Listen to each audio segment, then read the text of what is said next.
Quem será que foi Ciro o Grande? Então este vai ser o personagem de hoje. É um texto longo e vamos descobrir, né? Bom, Ciro o Grande, antes mesmo de eu entrar no texto propriamente dito, um texto introdutório, apenas de introdução, sobre personagens bíblicos. Ciro o Grande, pelo que eu lembro, ele foi um rei, né? Agora um rei persa ou um rei medo-persa? Isso eu já não tenho certeza. Vamos descobrir. Eu estou construindo uma playlist aqui nesse canal sobre personagens da Bíblia de A a Z. E eu já estou na letra C. Meu objetivo é zerar esse livro aqui, ó. Como introdução, né? Só para ter uma noção. Que por sua vez faz parte de um assunto geral de teologia. Então vamos lá. Ciro o Grande. Ciro II da Pérsia foi o fundador. Ciro II foi o fundador do Império Medo-Persa. Então, ele é o fundador, ele é o imperador Medo-Persa. Já respondeu a minha pergunta. Ele reinou de 559 a 529 a.C. e construiu um império que governou o Oriente Médio por 2 séculos. 200 anos controlando o Oriente Médio até o fim, até que no fim foi derrotado por Alexandre o Grande em 333 a.C. Então, o Ciro II ele foi o fundador do Império Medo-Persa. Cerca de 9 anos após suceder o pai Cambises I, então ele sucedeu, né, o seu pai, rei da Pérsia, Ciro empreendeu uma agressiva campanha de expansão de seu reinado. Seu primeiro ataque foi contra seu avô, ó, já começou as tretas aí de família, Astíages da Média, a fim de incorporar todos os reinos medos às regiões ocidentais de porções da Mesopotâmia através da Síria, ao seu império. Depois disso, ele ficou conhecido como Ciro o Grande, sim, porque ele foi agregando, né, ao seu reino até que se transformou no império. Logo depois, derrotou o rei Cresso, da Lídia, conhecido como o mais rico reinado do mundo. Também não fazia a menor ideia. Por isso a expressão rico como Cresso. Eu nunca ouvi falar nessa expressão. Essa conquista deu-lhe poder sobre toda a Ásia Menor, região da Turquia, mais ou menos. E as cidades, né, comentário meu, que ela seria hoje o equivalente à região da Turquia, Anatólia. Essa conquista deu-lhe poder sobre toda a Ásia Menor e as cidades-estado gregas ao longo da costa de Aegean, as quais deram à Pérsia a base de operações de que precisava para suas conquistas posteriores de boa parte da Grécia. Isso também estabeleceu o cenário para a raiva que Alexandre o Grande nutria pelos persas, raiva essa que, no fim, levou-o a conquistar o Império Medo-Persa. Os registros são incompletos.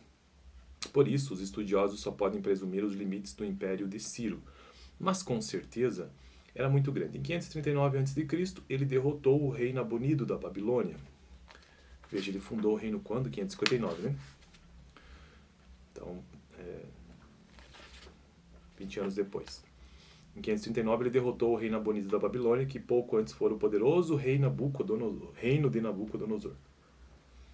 20 anos depois, ele tomou conta da Babilônia também. E que, na época de sua derrota, ainda governava a Palestina e mantinha os exilados de Judá. A exatidão histórica do relato bíblico sobre a queda da Babilônia, apresentado no livro de Daniel, da Babilônia, Daniel, é muito questionável. O relato identifica o rei babilônio como Nabucodonosor, filho de Belsazar, e o rei que os conquistou, como Dário o Medo. Na verdade, o rei da época da queda da Babilônia, da queda babilônica, era Nabonido, que foi um sucessor posterior de Nabucodonosor, mas não seu descendente. No entanto, há evidência de que, por volta dessa época, Nabonido tinha estabelecido uma corregência com seu filho Belsazar.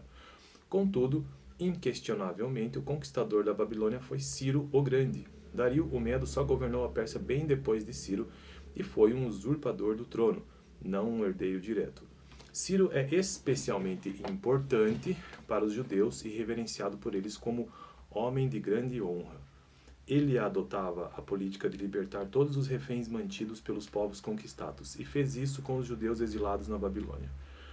Ciro não só permitiu que eles voltassem a Israel, como também os encorajou a reconstruir o Templo de Jerusalém e forneceu-lhes proteção militar, dinheiro, materiais e artesãos para empreender a tarefa.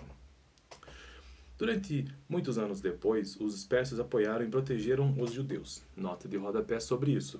Pouco após a morte de Ciro, Esse apoio esmoreceu por cerca de 15 anos, embora não tenha se desenvolvido nenhuma inimizade entre eles durante esse período. Não obstante, Dario I reinstituiu o apoio e essa permaneceu sendo a política persa até a derrubada do Império Persa por Alexandre o Grande.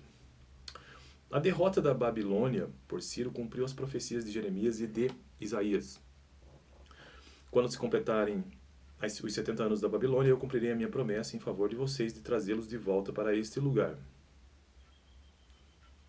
Eu levantarei esse homem em minha retidão, farei direitos todos os seus caminhos, ele reconstruirá minha cidade e libertará os exilados, sem exigir pagamento nem qualquer recompensa, diz o Senhor dos Exércitos. Isso está em Isaías 45:13. Ciro o Grande foi muitíssimo reverenciado por muitos historiadores e literatos antigos. Heródoto chamava-o o pai de seu povo e diz que nenhum homem poderia jamais ousar se comparar a Ciro. Heródoto dizia que uma das coisas que orientava Ciro era a sua crença de que era mais que um homem. Ésquilo descreveu-o como um monarca ideal. Ciro morreu em 529 a.C., já que o seu reino começou em 559, né? Então 49, 39 conquistou a Babilônia e 29 morreu. Em uma campanha contra a rainha Tômiris, da tribo nômade Massageta do Oriente. No entanto, antes de partir nessa campanha, ele ungiu o filho Cambises II como seu herdeiro. Seu túmulo de pedra calcária rochosa ainda existe em Passárgada, no Irã. Olha que incrível, cara. Que loucura. Como é que pode? Bom, não sei se em pleno 2024 ainda existe, né? Bom, então esse foi o segundo personagem da semana, Ciro o Grande, o fundador do Império Medo-Persa, ali por volta de 559 a 529 a.C., que é um importante personagem bíblico na história de Israel, né? Próximo personagem, Cláudio. Dá uma olhada no vídeo anterior, onde eu tratei sobre Seva, os 7 filhos de Seva.